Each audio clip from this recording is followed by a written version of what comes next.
right. Hello. My name's Victor Tiffany. I'm with the Amendment Gazette, senior columnist for the Gazette. This afternoon, we're interviewing the president of Article5.org, Dan Marks. Dan, thanks for joining us this afternoon. Aloha. Thanks for having me. It's an honor to be here. I'm a big fan of the Amendment Gazette and hope that it becomes a more vital tool to everybody in the coming days here. I think we're on the verge of some big things. That sounds exciting. Tell me a little bit about Article5.org. Well, we were a group of people in Occupy. We were the Inter-Occupy Article 5 work group. And basically people from all over the country that were interested in the other way to amend the Constitution. And we just wanted to do everything we had to do to make sure that that was triggered, and we had the opportunity to present amendments and create some real systemic change. Tell us how you first got interested in amending the Constitution. Well, I think the first time I was looking at amendments politically was right after the Citizens United ruling. The dissenting opinion of Justice Stevens it meant a lot to me. I agreed with it wholeheartedly, and I knew that we had to change this, or this was going to change who we were as a nation. So I started looking at amendments, and that's really what started my interest in amending the Constitution. And so elaborate on Article 5. You talk about different approaches. You're talking about states passing laws demanding Congress organize an Article 5, an amendment convention. Is this, just elaborate on. Well, when I first learned about Article 5, I discovered that it takes 2/3 of the states. Right now, that's 34 states to apply for a convention, and I think, like everyone else, I made the assumption that that since we've never had an Article 5 convention before, that no states had ever applied for this before. Not too long after I began working on this method to amend the Constitution, I started to learn that there were plenty of states, and really, that was the topic where we came to consensus in our group originally, before we decided to become articlev.org, was that no matter how we looked at this collection of applications from different states, that whether they had to be same subject or no matter which body of thought we put to test these collections, it looked to us as though that we had passed the threshold, and that Congress should call constitutional convention to order. Now it's done.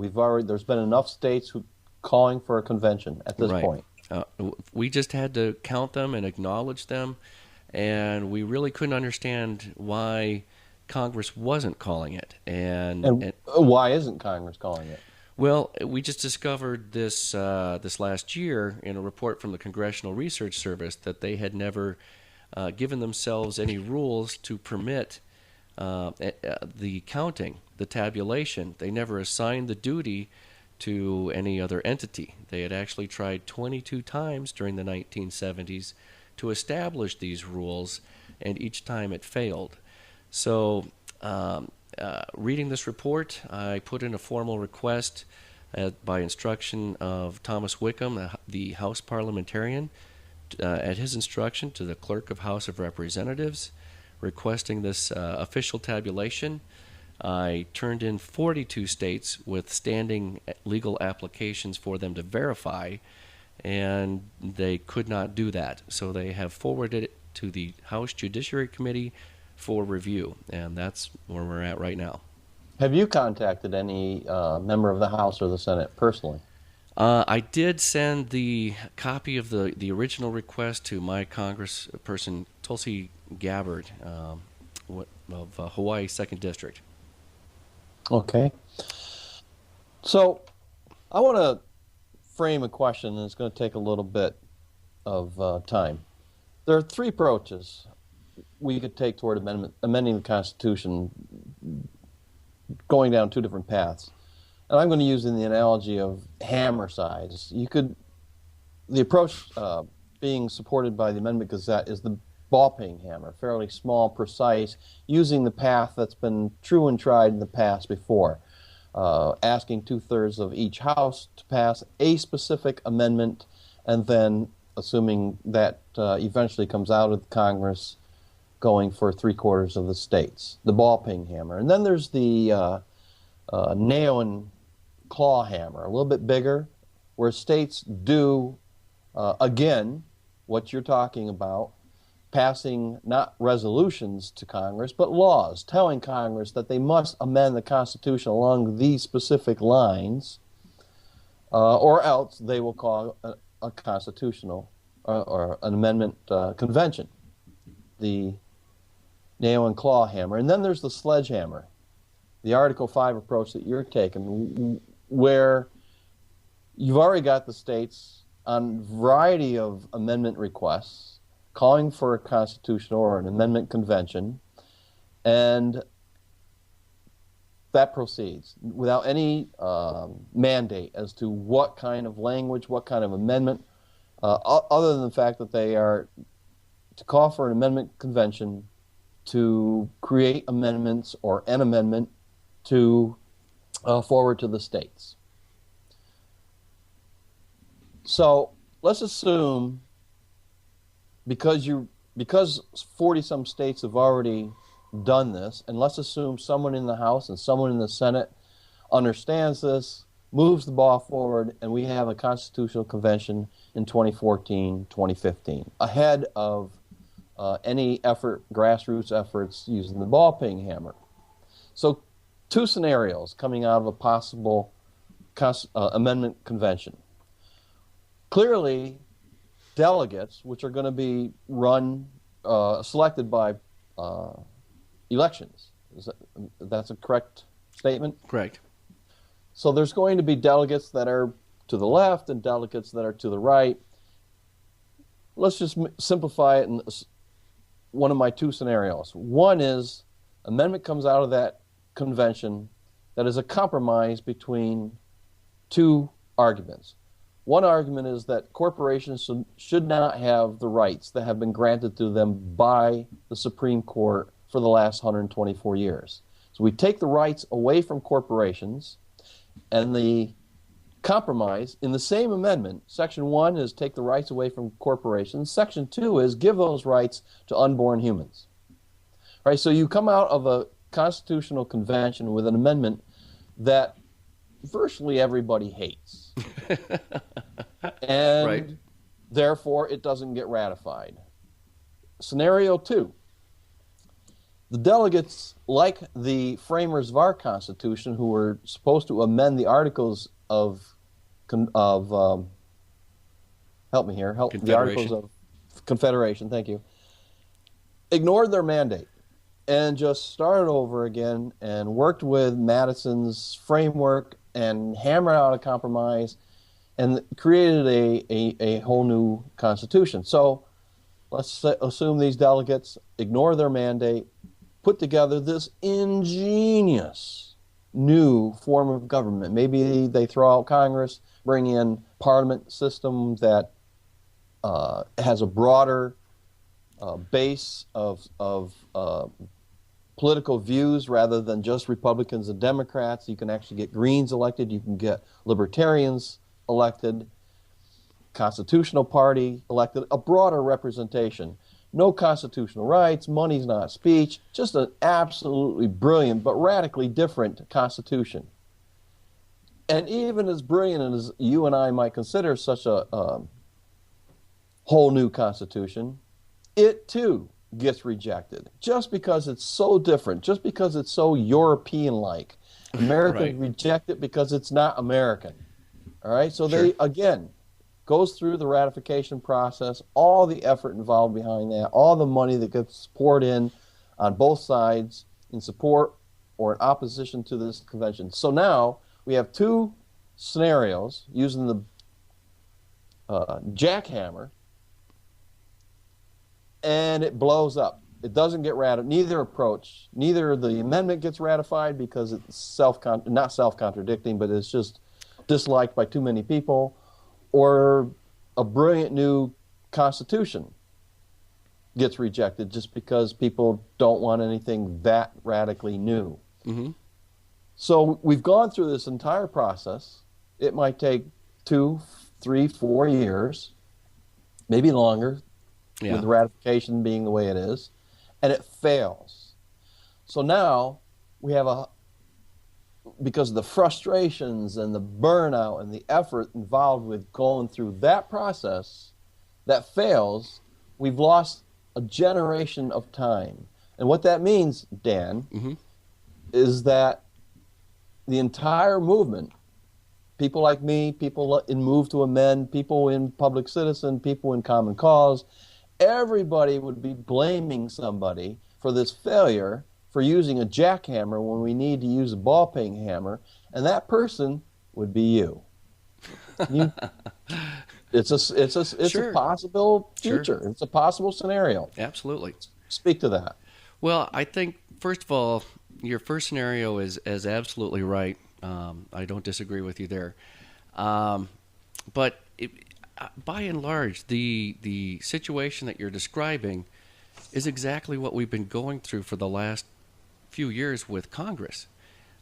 We are absolutely exhausting all of these efforts, and people are becoming disenchanted. We are not getting the ball any further down the road. In fact, we're losing ground on the Disclose Act. We've tried to pass that 3 times, and we've actually lost votes in that effort. So I think what you're describing is very real, and there's equal possibilities of this happening in either method. And I would like to make a subtle distinction here too, that it isn't a convention or Congress that amends the Constitution. It is the states that ratify the amendments. Both Congress and the convention are only places to originate the ideas. Can they fail? Absolutely. And I believe that you do hit the nail on the head when you say that it's a bad idea and nobody likes it, it will fail. That's exactly the situation. If you want to pass something controversial, you're going to want to go through Congress, because it only takes a majority to win in Congress, or maybe to beat a filibuster, you're going to need a supermajority of 60 votes in the Senate. This is 66% to pass in a convention, which is like a super duper majority.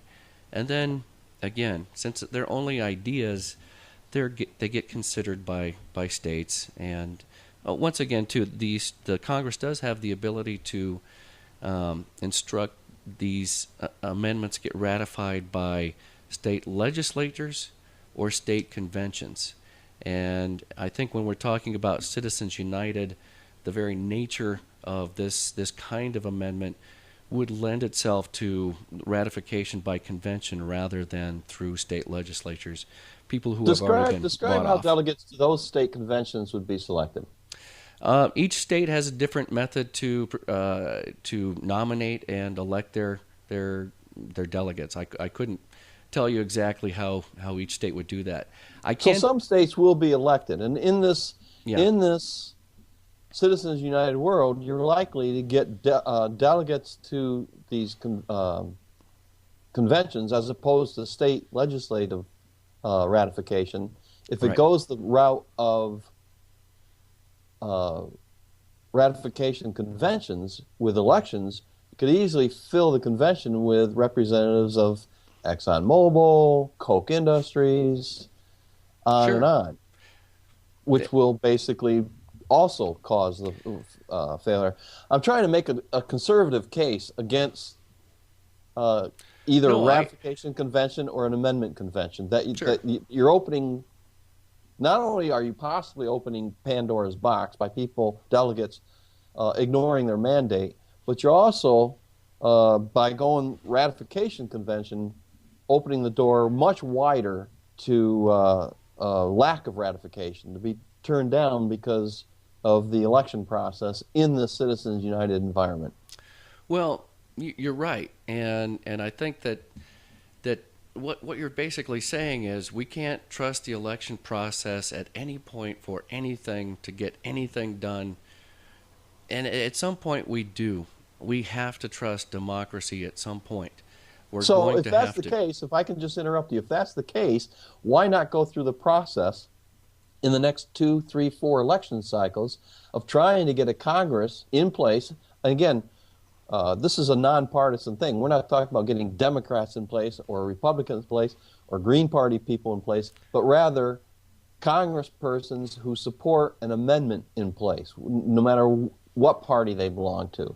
So why not give the election process, if you are supportive of the democracy process, even in the Citizens United environment, why not give this 2, 3 election cycles with a ball-peen hammer before you bring out the sledgehammer and start smashing away? Doesn't that make more sense? And isn't it less likely to go awry? No, actually, I think that every election cycle we lose more and more ground to a corrupt election system.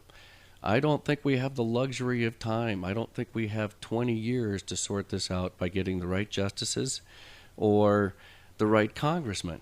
I think that's the mountain that's too high to climb. But that's a contradiction, because on one hand you want democracy to work, and on the other hand you're throwing up your hands and saying it's a lost cause. In some ways, I think that Congress is just an institutionalized entity that's corrupted, and the convention is not. It hasn't been created yet. It is basically pure until adulterated. And maybe no one wants to open Pandora's box. Well, besides you. That's true. I think there's a lot of people that are very afraid of this, but I think what they just need to realize is that this is not the tool to be used against the people. It is what the people need to refresh their government peacefully. The people are going to do what they're going to do. And actually, to go back to your original comparison, I don't believe that the Article 5 convention is the jackhammer. I believe that a constitutional convention is a jackhammer. That's when all the states decide that the current constitution is defunct and illegitimate, and it's time to write an entirely new constitution. That, I think, is a recipe for disaster, and it's not impossible to conceive of that happening, considering that what is out there right now does prove that the states have been ignored by the government for quite some time, and have never been acknowledged in their request for an Article 5 convention. So it's a peaceful way to resolve these issues. I've always believed it's kind of what separates us from Tunisia and Egypt and other countries where they're forced to take up arms against their government. And if it fails, as in the scenarios that I laid out, you're prepared to be the whipping boy. I guess so, sure. I do feel confident in the process. It was given to us by our forefathers. We've had hundreds of state conventions in our nation's history. And as we look around the globe at other nations doing constitutional conventions, they just, as historical fact, they have never turned into this fascist takeover of a nation. They tend to be exactly the opposite of that. And for those that oppose the convention because of those reasons, I would ask them to cite the country or state that this has happened in the past. The burden of proof is on them that suddenly this will go completely different than it has in all those times. All right. It sounds, I mean, just to refresh our viewers' mind about this is good to go. In other words, I guess what I'm asking is, for your next step here, you need basically someone in the House of Representatives to say, we have all the applications we need, and somebody in the Senate to agree with that, and we can start, the states or whoever would set up the convention can start organizing for an amendment convention as soon as one person in the House and one person in the Senate says go. Absolutely, and I think that once the people become aware of what power that they have that's waiting there to be used, I think we're just barely scratching the surface of what's possible. I think that when you're dealing with a blank sheet of paper, I think we can get beyond just what they're talking about now. I think we're talking about environmental issues, how we're going to address oil.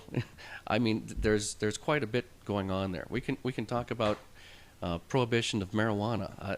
There's all kinds of stuff that should come up During the convention. I believe so. All right, so if anybody viewing this wants to help you, what would be the one thing that you would ask them to do to push for the convention? Well, I think the first thing is we need to get the word out among everyone that this method exists. It's kind of marketing 101, I believe. You need to know it's there before you can choose it. And once they realize what it is, that it's our tool to amend our Constitution, that I think that they'll see this as an opportunity to make those kinds of corrections. And I think we can talk about the Electoral College, verifiable ballots, many different things, national initiative process, recall of senators or congressmen, maybe no confidence in Congress amendment. There are a world of opportunities out there, and if we can come together on some fundamental ideas that will give us the tools to enhance our democracy and our voice in our government, I think the people will rise up to the occasion. A lot of people like to glorify our founding fathers as superhuman people that formed this nation, but really I think that the opportunity was forced on them, and when that happens, as Americans, we rise to the occasion. All right, Dan, thanks very much. Appreciate your time this afternoon. That's Dan Marks with article5.org, right? Yes. If anybody wants to Article see what V. you're up to, they can go to that website. Yes. Thank you All very right, much for having me. Thanks for joining us. I'm Victor Tiffany. This is the Amendment Gazette. Thanks for watching.